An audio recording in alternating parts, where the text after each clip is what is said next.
सबैजनालाई यहाँहरूलाई स्वागत छ मेरो युट्युब च्यानलमा। आज हामीहरू विद्युत चोरी नियन्त्रण नियमावली 2059 को बारेमा पढ्नेछौँ। यो प्रश्न नेपाल विद्युत प्राधिकरणमा रहेको तह 4, 5 मा बारम्बार सोध्ने गर्दछ।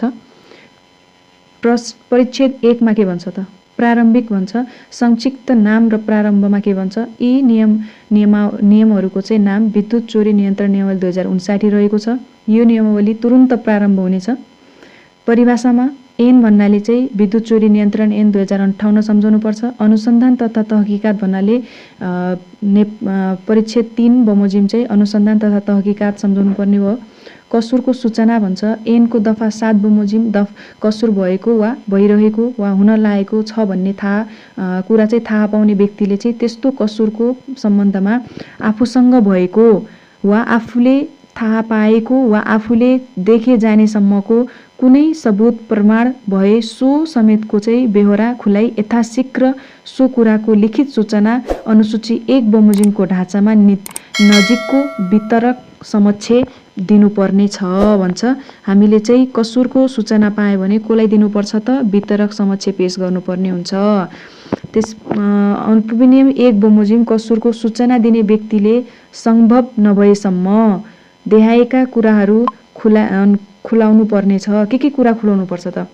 कसुर भएको वा भइरहेको वा हुन लागेको मिति, समय, स्थान, कसुर गर्ने व्यक्तिको नाम, ठेगाना र हुलिया, कसुरले कसरी उसले चाहिँ चोरी राखेछ त, चोर्ने तरिका है, उसँग के माल वस्तुहरू थियो, उपकरणहरू के थियो, अन्य विवरणहरू खुलाउनु पर्यो। त्यसपछि उपविनियम 1 बमोजिम प्रमाण कसुरको सूचना कसैले मौखिक रूपमा दिएकोमा वितरकले सूचना दिने व्यक्तिले भनेको कुराहरू र उपविनियम 2 बमोजिमका कुरा समेत खुलाई अनुसूची 1 बमोजिमको ढाँचामा अभिलेख राख्नुपर्नेछ।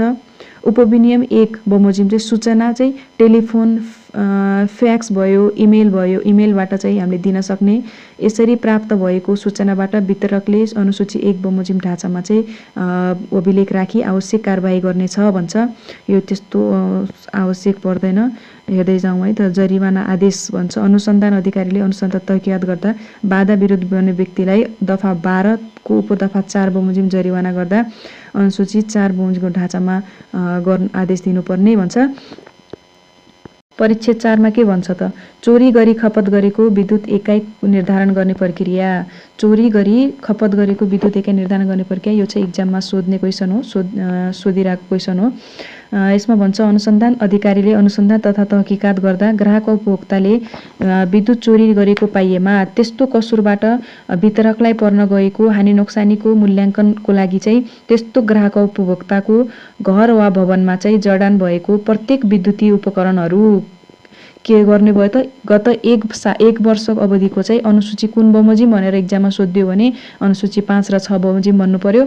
सञ्चालन भएको अनुमान गरी विद्युत खपत एकाइको गणना तथा निर्धारण गर्नेछ भन्छ। यसमा घटी वा बढी गणना भन्छ, यो त्यस्तो हेर्नु पर्दैन। सिटिपिटी हो। खपत गरेको विद्युत इकाइ भन्छ। अधिकार उपभोक्ता खपत वास्तविक हानि नोक्सानी बापत भन्छ। वास्तविक हानि नोक्सानी यो पनि त्यस्तो इम्पोर्टेन्ट त्यो देखिँदैन। पुनरावनको निर्णय यो पनि त्यस्तो देखिँदैन। क्षतिपूर्ति यो अलि हेर्नु होला तपाईँहरू। मेन भनेको विद्युत आपूर्ति बन्द गर्न सक्ने, यो चाहिँ इम्पोर्टेन्टमा बारम्बार सोधिरहने क्वेसन हो। बारम्बार सोधिराख्छ है यो क्वेसनहरू। दिएको अवस्थामा वितरक ऐनको दफा 10 बमोजिम कुनै क्षेत्र, गाउँ, टोल तथा स्थानमा फिडर, ट्रान्सफर्मर वा लो टेन्सन लाइनबाट पूर्ण वा आंशिक परिमाणमा चाहिँ विद्युत आपूर्ति बन्द गर्न सक्नेछ भन्छ। कुनै क्षेत्र, गाउँ, टोल तथा स्थानमा ग्राहक वा उपभोक्ताले सामूहिक वा अलग अलग रूपमा चाहिँ विद्युत चोरी गरेमा के भन्छ त? कुनै क्षेत्र, गाउँ, टोल तथा स्थानमा ग्राहक वा उपभोक्ताले सामूहिक रूपमा होस् या अलग अलग रूपमा होस्, यदि उक्त व्यक्तिले चाहिँ चोरी गरेको छ भने त्यो अवस्थामा अलग अलग रूपमा चोरी गरेमा भयो। खण्ड कमा के भन्छ त? बमोजिमको क्षेत्र, गाउँ, टोल तथा स्थानमा विद्युत चोरी गरेको पाइएमा उक्त उपभोक्ताको मात्र विद्युत सप्लाई बन्द गर्ने प्राविधिक दृष्टिकोणले सम्भव नभएमा के कस्तो अवस्थामा चाहिँ प्राविधिक दृष्टिकोणले चाहिँ जुन व्यक्तिले उपभोक्ताले विद्युत चोरी गरेको उसको मात्रै विद्युत लाइन काट्न सक्ने प्राविधिक दृष्टिकोणले यदि सम्भव देखिएन भने उक्त व्यक्ति चाहिँ विद्युत आपूर्ति बन्द गर्न सक्नेछ।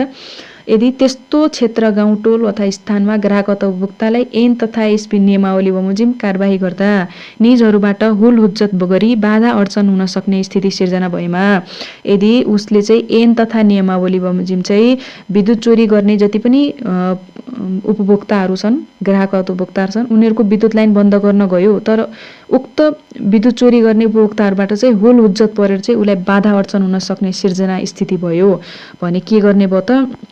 उक्त अवस्थामा चाहिँ विद्युत आपूर्ति बन्द गर्न सक्ने भन्छ।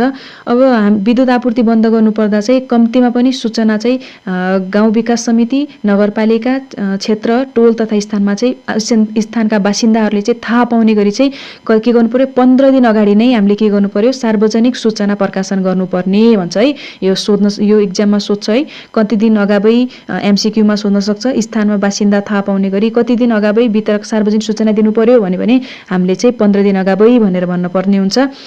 सार्वजनिक गर्न सक्ने यो सोध्दैन। पुनरावलोकनको लागि पुनः विद्युत लाइन जडान गर्ने, कस्तो अवस्थामा चाहिँ विद्युत लाइन जडान गर्ने भन्छ है, पुनः है।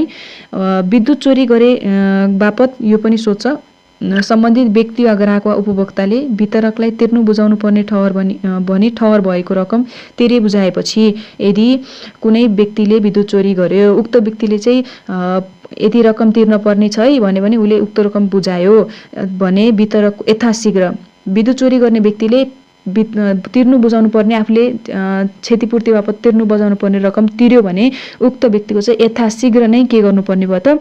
विद्युत पुनः जडान गरिदिनु पर्ने भयो लाइनहरू है। पुरस्कार सम्बन्धी भन्छ, पुरस्कारको भन्छ कति % चाहिँ पुरस्कार पाउने व्यवस्था छ त? क्षतिपूर्तिमा 20%। यो एमसीक्यूमा सोध्ने प्रश्न हो। पुरस्कार भन्यो भने कति तिरे बुझाएको कुल रकमको कति प्रतिशत पाउँछ भन्छ? 20% भनेर चाहिँ हामीले भन्नु पर्यो।